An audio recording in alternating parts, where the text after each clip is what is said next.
Bugün sizinle iş hayatında Rusça profesyonel iletişim rehberi hakkında konuşacağız. Bu konularda 20 kritik ifade tanışmadan anlaşmaya doğru gidecek. İşte biz Rusça'da iş hayatında bazı kelimeler var ki işte onlar ümumi olarak kullanılıyor ve bize gerekiyor o kelimeleri bilmek. Hani Rusça'da bir iş yerinde Rusçanı işte az olsa da bilmek için, o dilde konuşabilmek için, işbirliğinizle, bir əməkdaşla əlaqə qurmaq üçün Ruscada bu kelimeleri bilmeniz, sizin için bir potansiyel yaratıyor. Şimdi burada iletişim bir yolculuktur. Bu sunum profesyonel bir iş toplantısının doğal akışını takip eder. Mesela siz herhangi bir müdürünüzle iş toplantısındasınız ve orada sizin işbirliği yapacağınız firmalar var. Bir sıra Rusça kelimeler konuşuluyor. Bunları anlama, pratik yapma, takip etme, bağlantı kuracaksınız. Şöyle bağlantı kurmak ve ilk izlenim. Karşı tarafla yani işbirliği yapacağınız firma ile sizin aranızdaki işçiler arasında ilk olarak formal yani resmi olarak "Здравствуйте" diyiliyor. Yani ki sizi selamlıyorlar.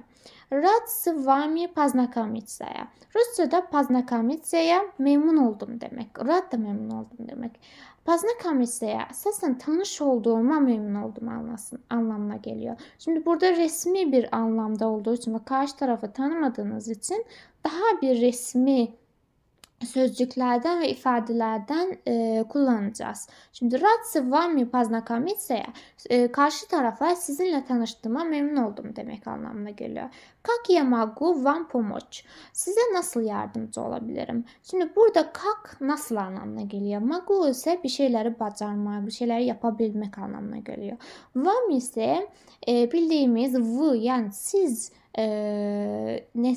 əvəzliyinin вам forması yani size yönelik bir şey gösteriyor.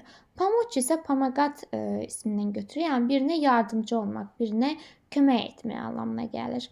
Doğru anlamak ve netleştirmek. Eğer karşı tarafından bir irtibaya giriyorsunuz ve onları anlamaya çalışıyorsanızsa şöyle bir şey sorabilirsiniz. İşte "Можете повторить, пожалуйста?"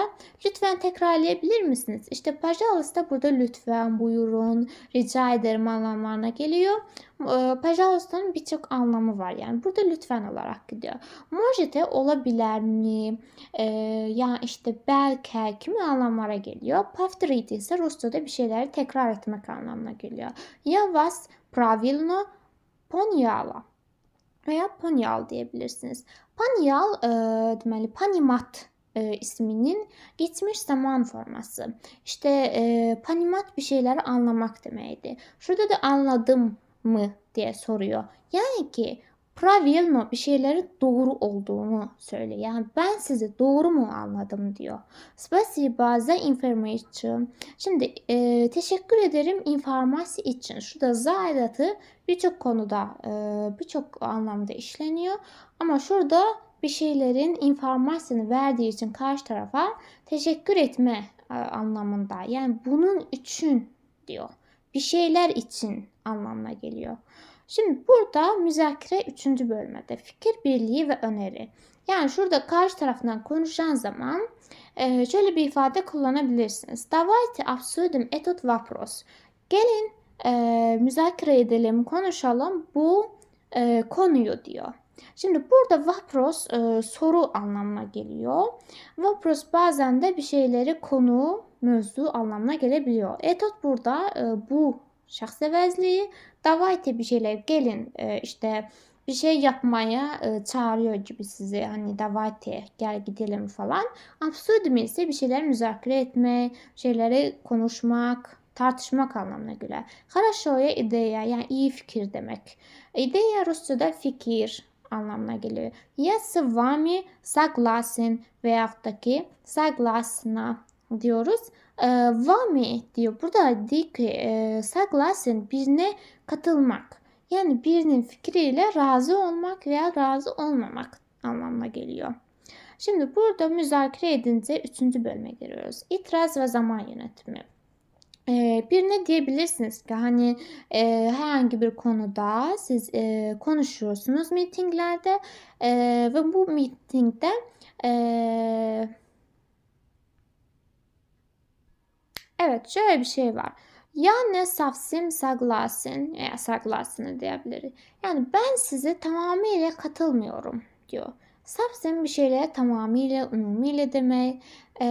Şimdi burada birine fikriyle, ideyasıyla işte razı olmadığınızda eee, ya ne safsim saglasin diyebilirsiniz ki yani ben seninle tamamen razı değilim. İşte мне нужно время подумать. Benim zamana ihtiyacım var. Düşünmek için, karar vermek için. İşte dumat ismi bir şeyleri düşünmek anlamına geliyor. Podumat ise karar vermek için düşünmek anlamına geliyor. Нужно ise bir şeye ihtiyacı olmak. Время ise herkesin bildiği işte zaman kavramına geliyor. Ve sonuç olarak düşünmek için zamana ihtiyacım var gibi bir ifade ortaya çıkıyor. Мы обсудим это позже. Şimdi burada absurdum az önce dediğimiz gibi bir şeyleri müzakere etmek anlamına geliyor. Pozже ise daha sonra, sonradan anlamına geliyor.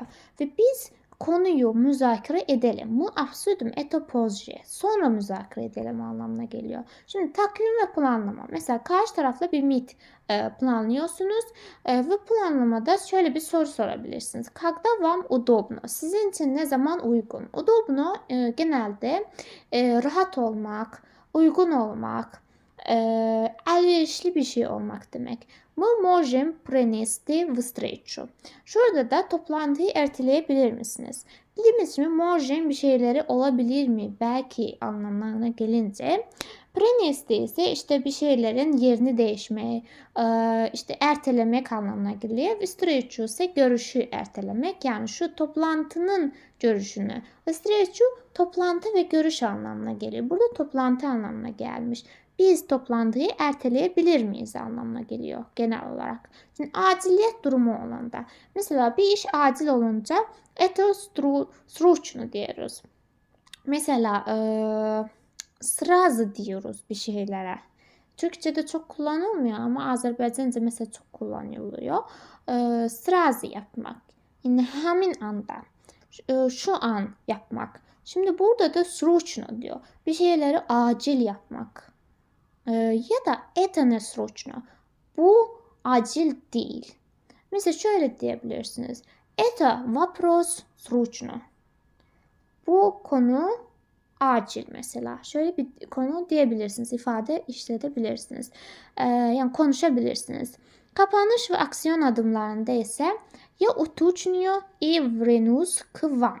Yani şurada bir şey уточнюyor, bir şeyleri dakikleştirmek. Yani karar vermek, bir şeyleri kontrol etmek anlamına geliyor. Yani kontrol edeceğim. Daha sonra ise işte size döneceğim. Vernus dönmek demek.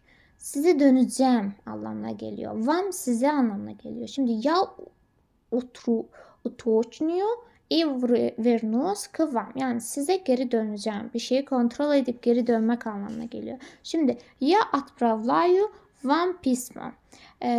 Şurada birine diyor ki mesela email ile göndermek istiyorsunuz. Birine diyor ki ben sana mektubu göndereceğim ya da ben size mektubu göndereceğim. Subişeni de demiyorlar. Bu da mektup anlamına geliyor. Spasiba za sotrudnichestvo. Şimdi burada diyor ki teşekkür ederim.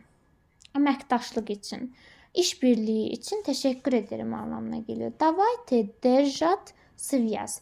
Держать bir şeyleri tutmak, saklamak anlamına geliyor. Связь ise işgüzar, kommunikasyon anlamına geliyor. Davайте ise işte bir yerlerde kalalım, bir şeyleri yöneltiyor, işte davet ediyor. Давайте держать связь diyor. Yani irtibatta kalalım seninle.